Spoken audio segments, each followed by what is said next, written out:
So, Chris, what was your favourite track off side one?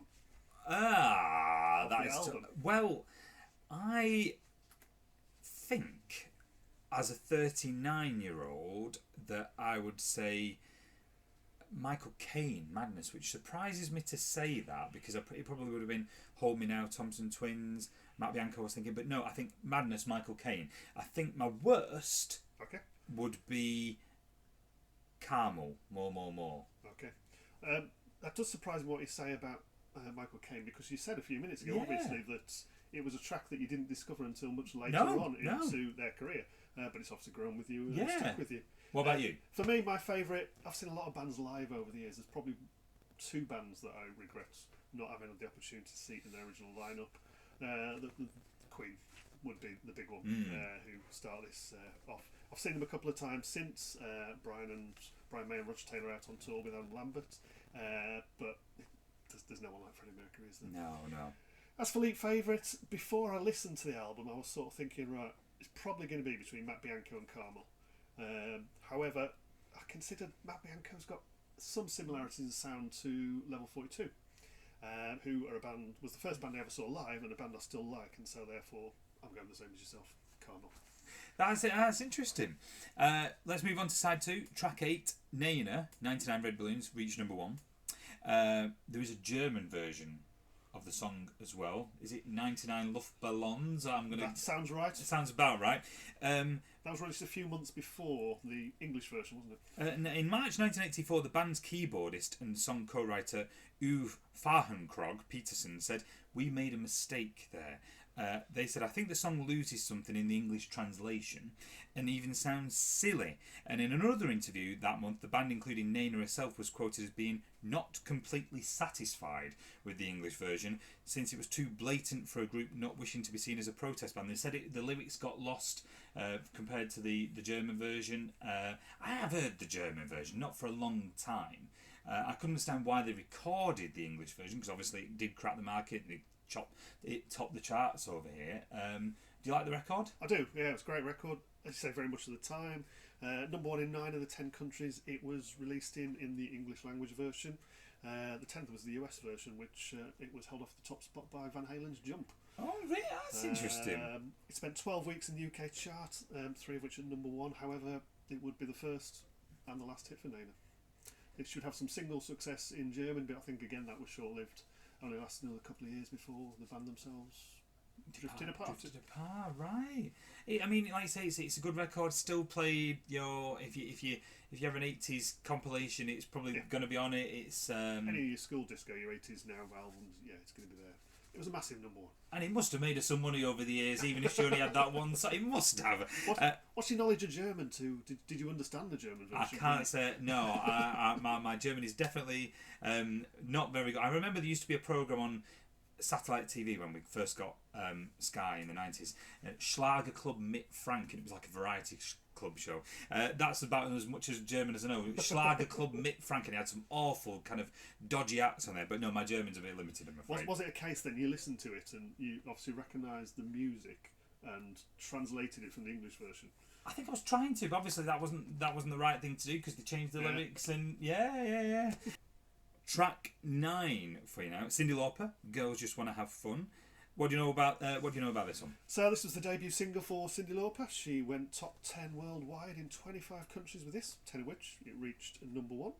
Stalled at number 2 in the UK chart, held off the top spot by UB40 and Red Red Wine. In the US it also stalled at number 2, held off the top spot by Van Halen again. Jump, really? Oh, blimmin' Van Halen. Yeah. Oh, those pesky kids. Off the back of this track and its accompanying album, She's So Unusual, which was her debut album, she received a Grammy Award for the Best New Artist. This was something she repeated 20 years later as both the producer and the musical writer for the Broadway show Kinky Boots, something which she also received a Tony Award for. And she kind of re-recorded the song, didn't she, for her greatest hits? Was it in the early 90s? Yeah. Kind of like a reggae version, yes. Yeah, which was I didn't mind that one either. No, it was a great song. Yeah, very clever to come back cover to of her own track. Yeah, rather than just re-releasing it. Yeah, it was clever. Yeah, I thought it was, and obviously. it was that, even that in the 90s was a big comeback hit for her, and I think it reached number 4 in the 90s. That the Hey Now version. I was going to say she also appeared as a vocalist on Another Brick in the Wall Part 2 at the 1990 live performance when subsequent release of the album held in Berlin by Roger Waters to celebrate the falling of the Berlin Wall 8 months earlier. I love trivia like that. Track 10, Tracy Ullman. My Guy's mad at me, or I think I've heard it called just My Guy at some places. It's a very clever reconstruction of Madness's song My Girl's Mad at Me. Very clever.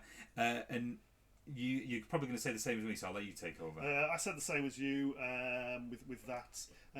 Tracy had a short-lived musical career, didn't she? Yeah. This was the highest of 2 singles, which were released in 1984, following 3 top 10 hits in the year before.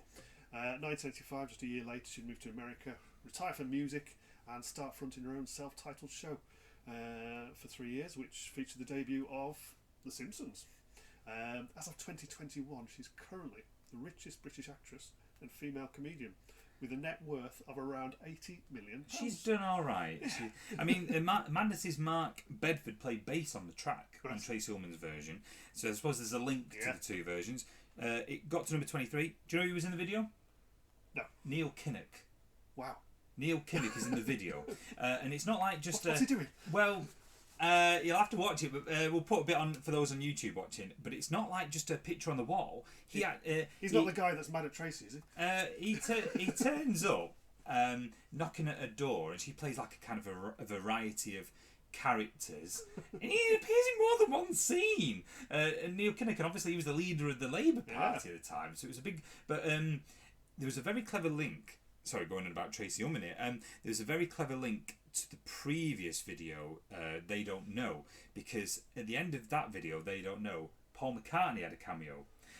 So how did they link the videos? Well, the start of My Guy, the video, you see the car, you see a lookalike for Paul McCartney, kind of in the falling out. They obviously can't get McCartney back for the same video, and then they have a fallout, and so that starts the story that they obviously had a ding dong, and then you see Neil Kinnock in it. There you go. That's a clever a link between videos. Yeah. For someone who didn't have a lengthy musical career, No. obviously friends in high places. Yeah, but Paul McCartney, it did appear in the video for They Don't Know. But, yeah.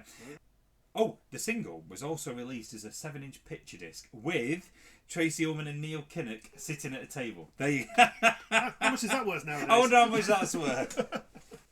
Okay, track 11, Matthew Wilder, Break My Stride, reached number 4. Great song. It was. Yeah. Absolutely fabulous song. Sadly, it was his only single, wasn't it? He was a one-hit wonder.